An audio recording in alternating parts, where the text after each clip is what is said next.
Good morning guys, bali July 14, 2024 ngayon. Bali pang 9th day ko ngayon after nung operation ko last July 5, 2024. Okay? Simula nung tinanggal yung tahe nung July 12, nung pang 7 days yun guys, medyo nakikita kong mas nag-i-improve yung ilong ko ngayon. Mas tumatango siya compare nung tinanggal yung tahi kasi nga namamaga pa ito. Ngayon medyo may hilom na yung sugat niya. Bali nagkakaroon na siya ng bridge dito at medyo tumatangos na ilong. Yan. Mas tumatangos na siya ngayon kasi nung medyo nung tinanggal yung tahi, medyo namamaga pa tong alar ko, tsaka tong tip ko, namamaga pa yan.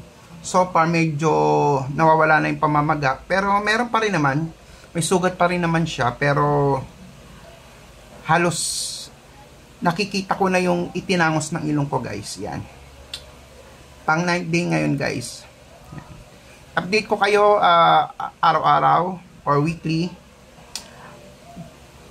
after ng operation ko guys. So, ayan. US silicone to guys. Yan. Ganda naman. Ganda nung although meron pa akong konting pasa dito, yan. Hindi yan eye bag. Pasa yan. Mga weeks ata mawawala na yan, guys. So, kita-kits na lang. Salamat. Good morning, guys. Bali, July 17 ngayon. Pang 12th day ko ngayon. Yes, pang 12 na araw na simula nung na-operahan ako ng rhinoplasty, US silicone. Medyo kita na yung improvement guys. Yan, kasi medyo magaling na yung sugat niya. Medyo yung sugat niya dito naghilom na guys. Yan. Medyo makikita lang nyo na lang is yung konting scar. Yan. Dito. Siguro mga 1 month yan. Totaling 1 month to 2 months. Wala na siguro yan guys. Pero kung mapapansin nyo, wala pa siyang 2 weeks, 12 days pa lang kasi ngayon. Kita nyo na yung improvement. Yan. Yan. Malaki na improvement niya guys. Tsaka yung pinaka bridge niya dito, yan. Lumabas na talaga. Yan. Tsaka nawala na yung pamamaga dito. Nawala na. Medyo magaling na kasi yung sugat. Kaya mas gumanda na. Actually, sabi nga ng doktor, habang tumatagal pa siya, mas gaganda pa yung ilong mo. Kasi nga, nasa healing process pa tayo. Papagaling pa lang daw kasi to. May development pa rin na magaganap. Yan. So far, maganda naman kinalabasan guys. Bali, antabayanan nyo lang yung video ko for more updates guys. Paki-like and share na rin. Yan. Bali, update ko kayo sa mga susunod na araw. Buwan. Yan. Para at least makita nyo yung development, guys. Post ko na rin dito yung picture ko before ako magpa-rhinoplasty. Okay. Bali, second video ko na to. Kung mapapanood nyo yung first video ko, my journey sa rhinoplasty ko, tsaka yung second video, question and answer regarding sa rhinoplasty. Itong third video na to is yung update dun sa mga sumunod na araw, guys. Kita-kits, salamat!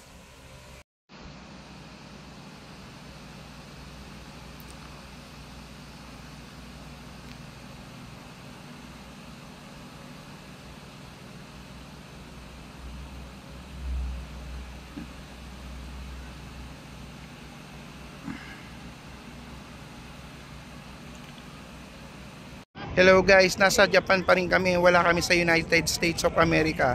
Ito ang Statue of Liberty dito sa Odaiba, Japan. Yan. Malaki yan guys. Famous din to guys. Nandito kami sa famous na Akibahara.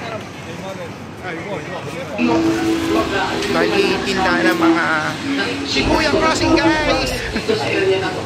Finally, actually, third time na namin dito sa may Tokyo, Japan. So, masarap. Okay, guys, bali, mamaya, mag-undergo tayo ng rhinoplasty. Okay? Check nyo muna yung ilong ko. Yan.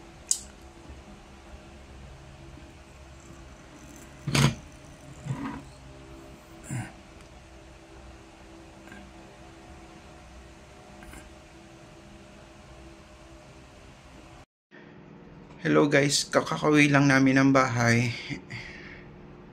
Yan. Ito medyo drogy pa ako. Nahihilo dahil sa anesthesia.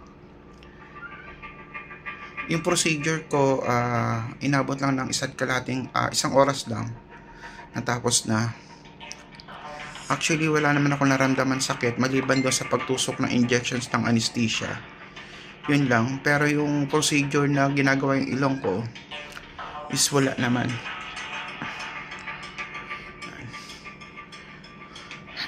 Update ko kayo bukas, guys. Today is July 5, 2024.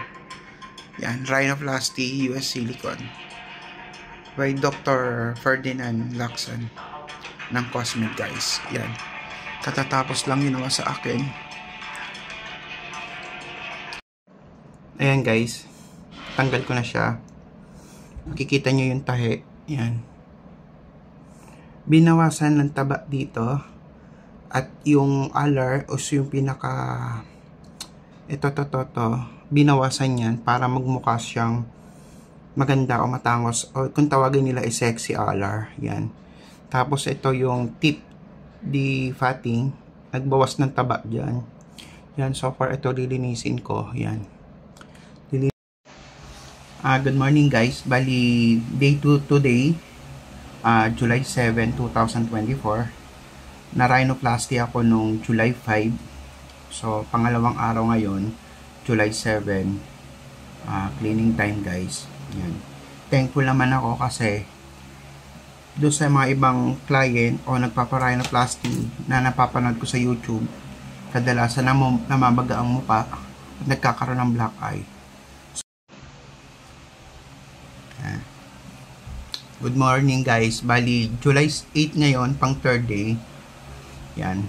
Kung mapapansin nyo, medyo parang may pasa-pasa na ako dito. Hindi mo lang siya pasa, para medyo lumobo siya. Yan. Pero wala namang pamamaga. Yan. Ito lang ang medyo napansin ko, medyo may lumobo siya. Pang third day ngayon, July 8, magpapalinis lang ako ng sugat. Kasi parang may mga dugo-dugo dito. Yan. Papalin. Hello guys, nandito ulit ako sa Cosmed. Yan. Pakita ko lang sa inyo yung clinic. Yan.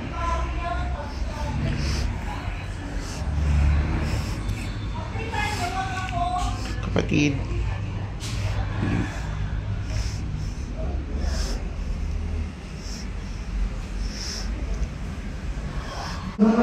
Nandito ko ngayon sa Cosmed para sa follow up, para matanggal tong plaster, guys. Update ko kayo mamaya pag natanggal na yung plaster tsaka yung tahi. Kita ko guys. Natanggal na yung tahi, guys. Ayan.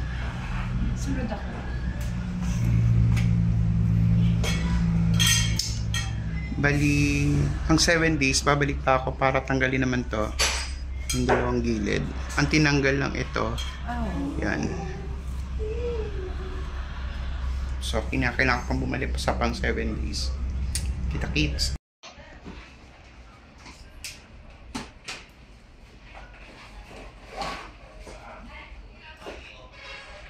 Ay, hindi. Ang hospital dito po sa nagtahan. Saan ba ako? I-wish nyo lang po yung hospital. Baka nasa Puresa pa ng Jollibee.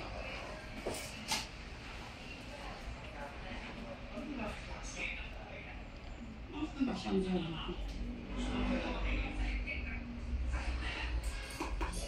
Baka nasa Puresa pa siya.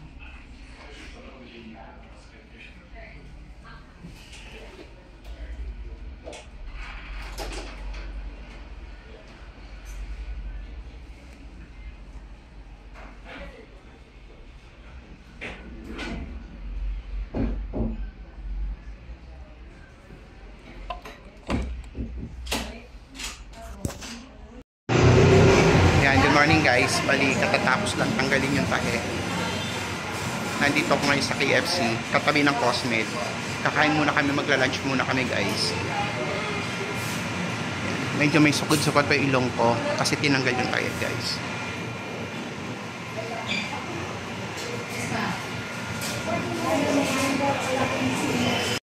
And yung natitirang swelling na lang is dito sa nose area. So, yung lips ko normal na, yung cheeks ko hindi na as swollen as yesterday. Tapos, kung mapapansin nyo, mas clear na yung voice ko ngayon as compared to the past few days. Pero medyo, ano pa rin, parang sinisipon pa rin. Kasi, ganun talaga guys. I think kahit after tanggalin yung cast tomorrow, magiging ganito pa rin yung voice ko. I think parang may adjustment stage ata na 1 month para...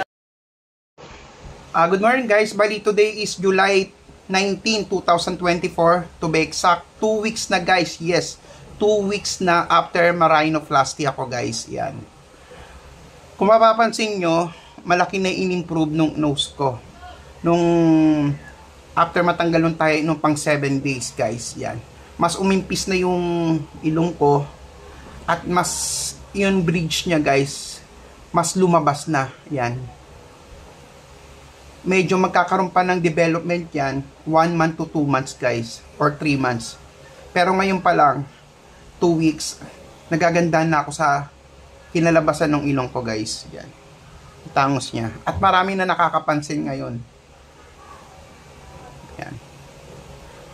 So, update ko pa rin kayo sa mga susunod na video ko. Siguro mga after 1 month or 2 months recovery nitong rhinoplasty journey ko guys. Yan. So far, maganda, maganda. Thanks nga pala kay Dr. Ferdinand Lacson ng Cosmed.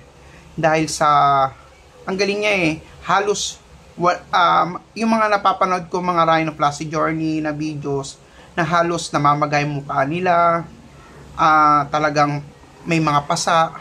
Sa akin naman konti lang guys. So, happy ako sa nangyari dito sa ilong ko. Kaya salamat. Kita-kits. Update ko kayo next time sa akin next video. Sa akin next video guys. Salamat.